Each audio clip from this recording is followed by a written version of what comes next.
नमस्कार. Radio MPSC गुरुमध्ये मी RJ Prajakta सगळ्यांचे स्वागत करते. मित्रांनो, आजच्या दिवसाची सुरुवात करूया एका सुंदर विचाराने. अल्बर्ट आइन्स्टाईन म्हणतात, ज्याने कधीही चूक केली नाही त्याने कधीही नवीन काहीही शिकण्याचा किंवा करण्याचा प्रयत्न केला नाही. आज आहे 3 ऑक्टोबर. जाणून घेऊया आजच्या दिवसाचे विशेष. 3 ऑक्टोबर 1932 रोजी इराक या देशाला युनायटेड किंगडमपासून स्वातंत्र्य मिळाले. इराक हा अतिप्राचीन लिखित इतिहास असलेला मध्य पूर्वेतील एक प्रजासत्ताक देश आहे.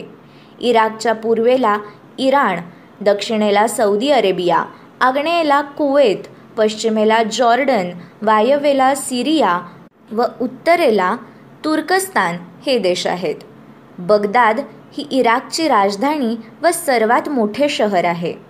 या इराकला 1932मध्ये आजच्याच दिवशी युनायटेड किंगडमपासून स्वातंत्र्य मिळाले होते. 3 ऑक्टोबर 1670 रोजी शिवाजी महाराजांनी दुसऱ्यांदा सुरतेची लूट केली होती. शहराबाहेरूनच तसंच आतून देखील होणाऱ्या हल्ल्यांविरुद्ध बंदोबस्त करतानाच मराठ्यांनी सुरत या शहराची लूट केली होती. मोगल ठाणेदार व महसूल दप्तरांचे खजिने पुरते रिकामे केले गेले होते. या सुरतेच्या लुटीच्या दरम्यान पोर्तुगीजांकडे स्वतःचा बचाव किंवा हल्ला करण्यासाठी पुरेशी शिबंदी नाही हे लक्षात येताच मराठ्यांनी पोर्तुगीजांकडूनही खजिना मिळवला होता. त्याचबरोबर सतत 3 दिवस मराठा सैनिकांनी शहरातील सावकारांच्या वाड्यातून अमाप संपत्ती गोळा केली होती. या सावकारांमध्ये वीरजी वोरा, हाजी झईद, हाजी कासम यासारख्या मातब्बर व्यापाऱ्यांचा समावेश होता. मराठ्यांनी मोहनदास पारेख या ईस्ट इंडिया कंपनीच्या हस्तकाच्या वाड्यास हात लावला नव्हता. कारण पारेख हा दानधर्म करणारा होता, तसंच एतद्देशीयांना मदत करणारा होता. त्यामुळे तो मृत झालेला असला तरी त्याची संपत्ती या सुरतीच्या लुटीत लुटली गेली नव्हती. इतर धर्मीय मिशनऱ्यांच्या मालमत्तेला सुद्धा मराठ्यांनी अपाय केला नव्हता. शिवाजी महाराजांनी स्वराज्याच्या उभारणीकरिता या सुरतेची लूट केली होती. 3 ऑक्टोबर 1935 रोजी जनरल डी बोनोच्या नेतृत्वाखाली इटलीने इथिओपिया पादाक्रांत केले. तसेच 3 ऑक्टोबरला 1990 साली पूर्व जर्मनी व पश्चिम जर्मनीचे एकत्रीकरण झाले होते. 3 ऑक्टोबर 1949 रोजी चित्रपट दिग्दर्शक JP दत्ता यांचा जन्म झाला होता. ऑस्ट्रेलियन क्रिकेटपटू रे लिंडवॉल यांचा जन्म 1921मध्ये आजच्याच दिवशी झाला.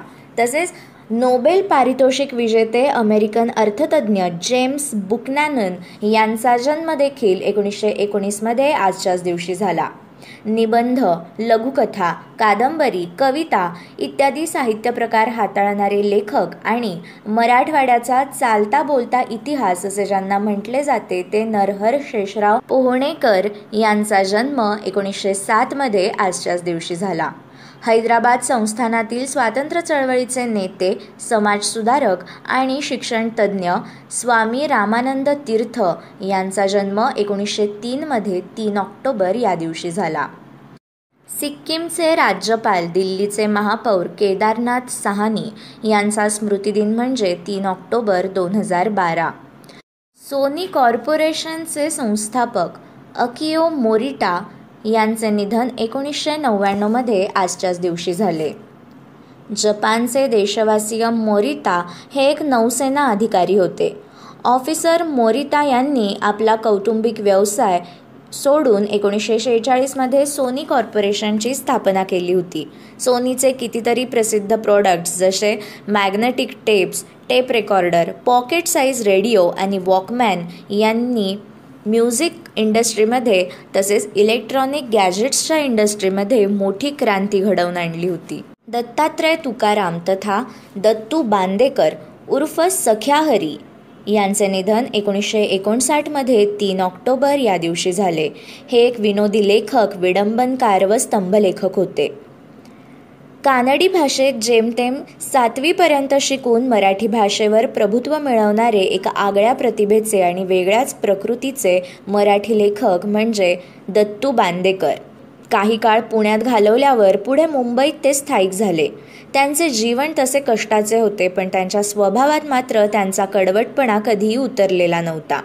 मोठमोठ्या विद्वानांपासून ते अगदी गावंढळ माणसापर्यंत सगळ्यांनाच सख्या हरी उर्फ दत्तू बांदेकर यांच्या लिखाणाने लोभवले होते. फ्रेंच गणिती एडवर्ड लुकास यांचे निधन 1891 आजच्याच दिवशी झाले.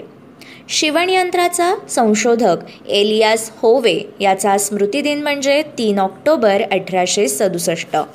मित्रांनो, हे होते आजच्या दिवसाचे दिनविशेष. अशाच रोजच्या माहितीपूर्ण दिनविशेषांसाठी stay tune to radio MPSC Guru. या कार्यक्रमाच्या फीडबॅकसाठी तुम्ही आम्हाला व्हॉट्सॲपवर मेसेज करू शकता. त्यासाठी आमचा व्हॉट्सॲप नंबर आहे 8698869880 अर्थात 8698869880. मग अशाच माहितीपूर्ण आणि अभ्यासपूर्ण सत्रांसाठी ऐकत रहा radio MPSC Guru, spreading the knowledge, powered by spectrum academy.